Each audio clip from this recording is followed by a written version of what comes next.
Hello my dear students, मैं commerce वाले गुरुजी। हम चला रहे एक सीरीज जिसका नाम है बेसिक कॉन्सेप्ट ऑफ अकाउंटेंसी। इस सीरीज के अंदर आज के इस वीडियो में मैं बात करने वाला हूं जीएसटी के बारे में। जीएसटी यानी कि आप इसकी फुल फॉर्म जानते होंगे, goods and service tax.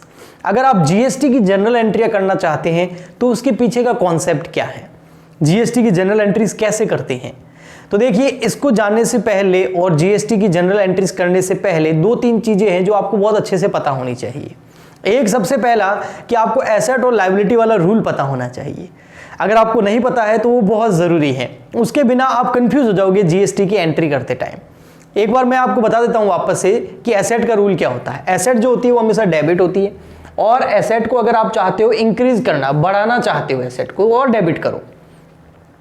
Asset debit होती है लेकिन आप उसको डिक्रीज करना चाहते हो तो क्रेडिट करो। ऐसे कैसे एक लायबिलिटी का रूल होता है। लायबिलिटी जो होती है वो हमेशा क्रेडिट होती है। अगर आप लायबिलिटी को इंक्रीज करना चाहते हो, आपकी लायबिलिटी अगर इंक्रीज हो रही है तो आप लायबिलिटी को क्रेडिट करोगे तो इंक्रीज हो जाएगी, और लायबिलिटी को डेबिट करोगे तो डिक्रीज हो जाएगी, कम हो जाएगी। तो सिंपल सा फंडा है। एसेट जो है वो डेबिट होती है, एसेट को बढ़ाना चाहते हो तो और डेबिट करो, अगर एसेट को कम करना है तो क्रेडिट करो। लायबिलिटी क्रेडिट होती है, लायबिलिटी को अगर आप बढ़ाना चाहते हो, इंक्रीज करना चाहते हो तो और क्रेडिट करो, अगर लायबिलिटी को डिक्रीज करना चाहते हो, कम करना चाहते हो तो डेबिट करो। एक तो ये रूल आपके दिमाग के अंदर बिल्कुल क्लियर होना चाहिए। उसके बाद सेकंड है, आपको जीएसटी के बारे में थोड़ा सा पता होना चाहिए। जीएसटी जो है ये इनडायरेक्ट टैक्स है, यानी कि ये फाइनल कंज्यूमर पे लगता है। कंज्यूमर समझ गए? देखो मैं आपको एक एग्जांपल देता हूं। ये बिजनेस है, ठीक है, और ये कंज्यूमर है।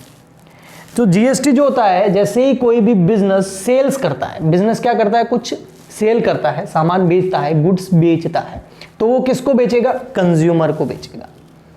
कंज्यूमर को जब भी वो सेल करेगा तो कंज्यूमर से ओनली अपनी सेल प्राइस नहीं लेगा, जीएसटी भी लेगा।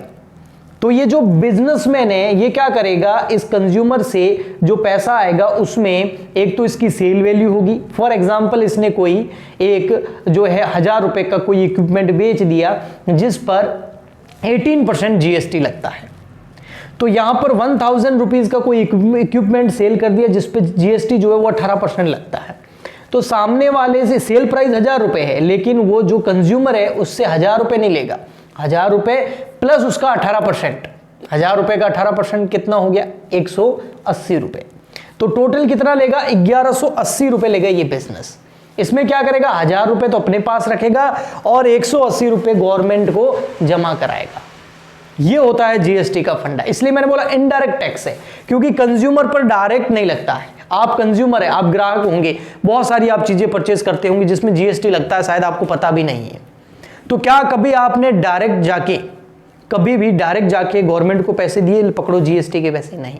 आप जो भी परचेज करते हैं, यानी कि बिजनेस जो भी सेल करता है, आपका पैसा जो है वो इस दुकानदार के पास, इस शॉपकीपर के पास, इस बिजनेस के पास आता है, और ये फिर बिजनेस में वो बिजनेसमैन जो है, शॉपकीपर जो है, वो सेल प्राइस अपने पास रखता है और जीएसटी का पैसा गवर्नमेंट को जमा करा देता है। इसके अलावा आपको कुछ चीजें और जाननी है। उसमें क्या है कि ये जो जीएसटी होता है ना, ये 3 टाइप का होता है। एक होता है सीजीएसटी, एक होता है एसजीएसटी, और एक होता है आईजीएसटी। जो सीजीएसटी होता है वो central goods and service tax होता है, यानी कि जो केंद्र सरकार है, सेंट्रल गवर्नमेंट है, वो आपसे टैक्स लेती है। एसजीएसटी जो होता है वो state goods and service tax होता है, यानी कि स्टेट गवर्नमेंट, जैसे आप राजस्थान में हो तो राजस्थान गवर्नमेंट, गुजरात में तो गुजरात गवर्नमेंट, महाराष्ट्र में तो महाराष्ट्र गवर्नमेंट, जो स्टेट होता है वो भी आपसे टैक्स लेता है जीएसटी में। और एक होता है आईजीएसटी, यानी integrated goods and service tax, यानी ये तब लगता है जब ट्रांजैक्शन जो हो रहा है वो एक स्टेट में नहीं, एक स्टेट से दूसरी स्टेट के बीच में जब भी कुछ सेल और परचेज होता है तो आईजीएसटी लगता है। देखिए आपके क्वेश्चन के अंदर जो है सीजीएसटी और एसजीएसटी वाली मैं कुछ एंट्री आपको कराता हूं। जैसे मैंने आपको एग्जांपल दिया था कि 1000 का कोई इक्विपमेंट बेचा और उस पे 180 रुपए जो है वो जीएसटी आया। अब वो जीएसटी के 2 टुकड़े होते हैं एक्चुअल में, 18% रेट नहीं है, 9% है। 9% जो है वो सीजीएसटी है और 9% एसजीएसटी है, टोटल 18% है। तो 180 का आधा हो गया 90 रुपए। 90 रुपए जो है वो सीजीएसटी टैक्स है और 90 रुपए जो है वो एसजीएसटी टैक्स है। तो 90 रुपए सेंट्रल गवर्नमेंट के पास जाएंगे और 90 रुपए स्टेट गवर्नमेंट के पास जाएंगे। तो ये अब अपन एंट्रियां करते हैं। आप देखिए, फॉर एग्जांपल के लिए मैं कहता हूं सेल की एंट्री। फॉर एग्जांपल एक बिजनेस है और ये बिजनेस अपने कंज्यूमर को सेल कर रहा है, क्या, वही 1000 रुपीज का इक्विपमेंट, और इसके ऊपर टैक्स कितना लगना है, 18%। लेकिन इसमें 9% कौन सा है, CGST यानी कि सेंट्रल गवर्नमेंट का टैक्स, और 9% कौन सा है, SGST यानी कि स्टेट गवर्नमेंट का टैक्स। तो अब जैसे ही इसने सेल किया कंज्यूमर ने, कंज्यूमर के पास कितने आएंगे, 1180 रुपए। मान लेते हैं कैश है, कैश सेल है, ठीक है, क्रेडिट नहीं है, ओके। तो अब एंट्री क्या होगी, एंट्री देखना, सेल करेंगे तो पैसा आएगा, कैश सेल है तो बैंक अकाउंट डेबिट, क्योंकि पैसे आ रहे हैं।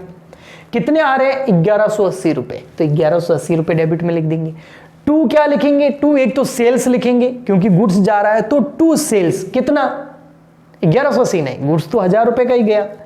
अब लिखेंगे two CGST, two SGST, 90 total हो गए 180, और 1000 का 9% करके देख लो आप, 90 रुपीज ही होगा, है ना। अब देखिए क्रेडिट में भी 1180 हो गए, डेबिट में भी 1180 टोटल हो गई। लेकिन अब आपका सवाल कि सर ये क्रेडिट क्यों किया CGST और SGST को, तो क्रेडिट इसलिए किया क्योंकि ये बिजनेस की लायबिलिटी है, और लायबिलिटी मैंने बोला था, लायबिलिटी क्या होती है, क्रेडिट, और लायबिलिटी को इंक्रीज करना हो तो क्रेडिट। हम एक नई लायबिलिटी बना रहे हैं तो क्रेडिट करना पड़ेगा ना। लायबिलिटी क्यों है, क्योंकि ये बिजनेसमैन अपने पास 180 रुपए रख सकता है क्या, नहीं। बिजनेसमैन को जो ये टैक्स प्राप्त हो रहा है उसको क्या करना पड़ेगा, 90 रुपीज सेंट्रल गवर्नमेंट को और 90 रुपीज स्टेट गवर्नमेंट के पास डिपॉजिट कराने पड़ेंगे। अभी तक कराए तो नहीं है, अभी तो मिले हैं तो लायबिलिटी जनरेट कर दी। लायबिलिटी जनरेट करने के लिए किसी भी चीज को क्रेडिट करना पड़ता है, तो मैंने क्रेडिट कर दिया। जिस दिन ये पे करेगा तो डेबिट हो जाएंगे, ओके, ठीक। आइए अब मैं आपको एक परचेज की एंट्री बताता हूं। परचेज की एंट्री देखिए, फॉर एग्जांपल यहां पर बिजनेसमैन को ओनली सेल थोड़ी करता है, परचेज भी तो करता है। अभी क्या किया, ये बिजनेस है और ये सामने वाला भी बिजनेस है। इस बिजनेस से क्या किया, सामने वाले बिजनेस से परचेज किया और आगे जाके ये सेल करेगा, ये इसका काम है। ये तो होता है बिजनेस, परचेज एंड सेल।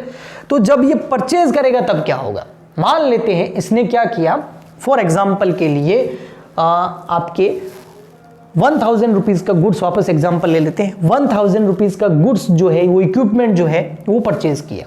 तो अब यहाँ एंट्री क्या होगी, देखो परचेज किया है तो क्या कैश परचेज है, फॉर एग्जांपल के लिए 1000 रुपए का जो है परचेज कर रहा है, खरीद कर रहा है इक्विपमेंट, वो इसके लिए गुड्स है, ओके। तो अब जब वो परचेज करेगा तो गुड्स तो आएगा, तो हम एंट्री क्या करते हैं उसकी, परचेज अकाउंट डेबिट कर देंगे। लेकिन एंट्री से पहले अपन देखते हैं कि पैसा कितना देना पड़ेगा। तो जब वो परचेज करेगा तो 1000 रुपए तो गुड्स के देने पड़ेंगे, इसके अलावा उसके ऊपर टैक्स भी तो देना पड़ेगा, उसके ऊपर टैक्स भी देना पड़ेगा, क्योंकि GST जो है वो परचेज एंड सेल दोनों पे लगती है। हमारे लिए परचेज है, सामने वाले के लिए तो सेल है ना, तो वो तो लगाएगा ना टैक्स। तो परचेज करते टाइम एक तो 1000 रुपीज जो वो प्राइस है वो देनी पड़ेगी, उसके ऊपर 99% करके 90 रुपए करके 180 रुपए CGST और SGST का भी पेमेंट करना पड़ेगा।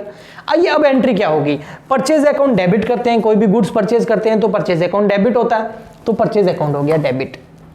टू क्या करेंगे, एक तो करेंगे परचेज अकाउंट डेबिट कितने से होगा, परचेज अकाउंट डेबिट होगा 1000 रुपीज से, क्योंकि गुड्स कितने रुपए का, 1000 रुपए का ही है, ठीक है।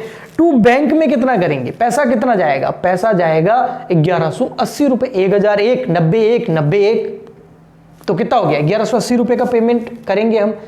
तो अब देखिए जो आपका CGST है और SGST है वो क्या है आपके लिए, अभी लायबिलिटी है, एसेट है। कौन सा रूल लगाएंगे, एसेट है।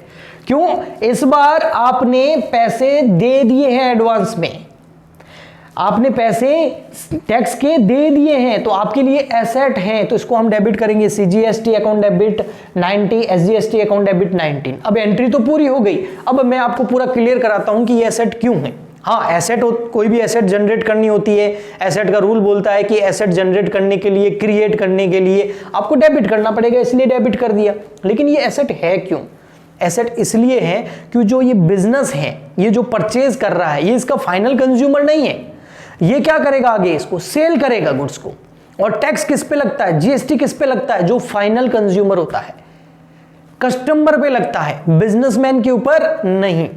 तो अभी तो इसने परचेज किया है तब टैक्स दिया है, आगे ये जब क्या करेगा, सेल करेगा, तब इस कस्टमर से टैक्स को वापस वसूल करेगा। इसकी जेब से कुछ नहीं जाना। 180 रुपए अभी दे दिए, बाद में 180 रुपए ले लेगा। तो अभी एसेट क्यों है?